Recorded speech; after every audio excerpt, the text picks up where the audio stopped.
BJP పెద్దలే దేశ అభివృద్ధికి అడ్డుగా ఉంటున్నారన్నారు కాంగ్రెస్ నేతలు. కేంద్రంలో 10 ఏళ్లు అధికారంలో ఉన్నా ఏం చేశారో చెప్పలేరన్నారు. ప్రజా హక్కులను కాపాడటం కోసం రాష్ట్రమంతా సంవిధాన కార్యక్రమాలు చేపడుతున్నామన్నారు నేతలు. బీజేపీ నేతలు అంబేద్కర్ను అవమానిస్తే తాము ఆరాధిస్తున్నామన్నారు హస్తం నేతలు.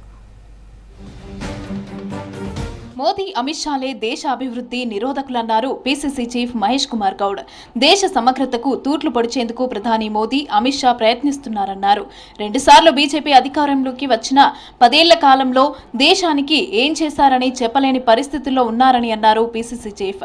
రంగారెడ్డి జిల్లా షాద్నగర్లో జై బాపు, జై భీమ్, జై సంవిధాన్ ర్యాలీలో పాల్గొన్నారు. షాద్నగర్ చౌరస్తాలోని అంబేద్కర్ విగ్రహానికి పూలమాలలు వేసి నివాళులర్పించారు.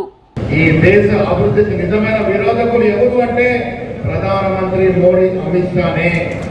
కారణం మతం పేరిట అనునిత్యం రాజకీయాలు చేస్తూ ఈ దేశాన్ని నాశనం చేస్తున్నటువంటి వ్యక్తులు ఆ ఇద్దరు మాత్రమే.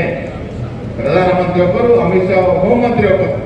రోజు కులాల పంచాయతీ, రోజు మతాల పంచాయతీ తప్ప ఈ దేశం బాగుపడుతున్న ఒక్కరోజు ఆలోచించలేదు. కేంద్ర ప్రభుత్వాన్ని ఎవరు ప్రశ్నించినా గొంతు నొక్కుతోందన్నారు Samvidhan Bachao committee chairman doctor Vinay Kumar.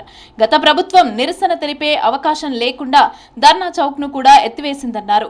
కానీ సీఎం రేవంత్ రెడ్డి ధర్నా చౌక్ ను మళ్లీ పునరుద్ధరించారని అన్నారు. త్వరలో జిల్లాల వారీగా సంవిధాన్ బచావో కమిటీలను వేస్తామన్నారు వినయ్ కుమార్. ఈ కమిటీల ద్వారా ప్రజలకు ప్రతి హక్కు అందేలాగా చూస్తామన్నారు వినయ్ కుమార్. తెలంగాణలో మొదలు పెట్టాలి అని ఆయన ఈ కమిటీని వేయించడం జరిగింది. దీన్ని గట్టిగా ప్రజల్లోకి తీసుకువెళ్తామని ఇవాళ ఒక రెజల్యూషన్ పాస్ చేసుకున్నాం. మేము పోయిన 10 సంవత్సరాల నుంచి చూసుకుంటే అప్పుడు టీఆర్ఎస్, ఇప్పుడు బీఆర్ఎస్ ప్రభుత్వమే కానీ లేకపోతే కేంద్రంలో ఉన్న బీజేపీ ప్రభుత్వం కానీ సంవిధానాన్ని బేఖాతరు చేయడమే కాకుండా దాంట్లో ఉన్న ముఖ్య అంశాలని తొక్కుతూ వచ్చారు. కాళేశ్వరంపై కేటీఆర్ మాట్లాడటం హాస్యాస్పదంగా ఉందన్నారు భువనగిరి ఎమ్మెల్యే కుంభం అనిల్ కుమార్ రెడ్డి. విదేశాలలో ఇలాంటి ప్రాజెక్టులకు అవార్డులు కాదు, జైల్లో పెట్టేవారని ఆగ్రహం వ్యక్తం చేశారు. 10 ఏళ్ల బీఆర్ఎస్ పాలనలో ఏ ఒక్కరికి ఇల్లు ఇయ్యలేదన్నారు. సీఎం రేవంత్ రెడ్డి సారథ్యంలో పార్టీలకు అతీతంగా అర్హులైన పేదలకు ఇండ్లు మంజూరు చేశామన్నారు. యాదాద్రి భువనగిరి జిల్లా వలిగొండ మండల కేంద్రంలో ఇందిరమ్మ ఇండ్ల పట్టాల పంపిణీ కార్యక్రమాన్ని ప్రారంభించారు కుంభం అనిల్. 586 మంది లబ్ధిదారులకు ఇందిరమ్మ ఇళ్ల పట్టాలను అందజేశారు ఎమ్మెల్యే. మన ప్రభుత్వం, కాంగ్రెస్ ప్రభుత్వం ఇందిరమ్మ పాలన ప్రజలు కోరుకున్నట్టు వాళ్ళు తెచ్చుకున్న పాలనలో రేవంత్ రెడ్డి గారు గొప్పగా ఇందిరమ్మ ఇండ్లు ఇచ్చే కార్యక్రమం చేస్తున్నారు. మా భువనగిరి నియోజకవర్గానికి 3500 ఇండ్లు వచ్చినాయి. మరి అంతకుముందు ప్రభుత్వం డబుల్ బెడ్రూమ్ అన్నారు. ఏ ఒక్క ఇల్లు ఏ కాన్స్టిట్యూన్స్ లో కూడా ఇవ్వలే. కొన్ని కట్టినట్టు చేసారు కానీ అది కాలే. గాంధీ భవన్ లో ప్రజల నుంచి వినతులను స్వీకరించారు Waqf board chairman Azmatullah Hussain, Agros chairman Kasula Balaraju.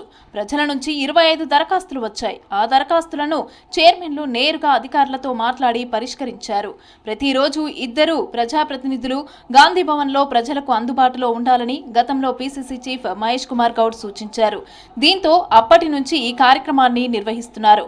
అందులో భాగంగానే ఇవాళ Waqf board chairman Syed Azmatullah, Agros chairman Kasula Balaraju ప్రజల నుంచి వినతులను స్వీకరించి పరిష్కరించారు.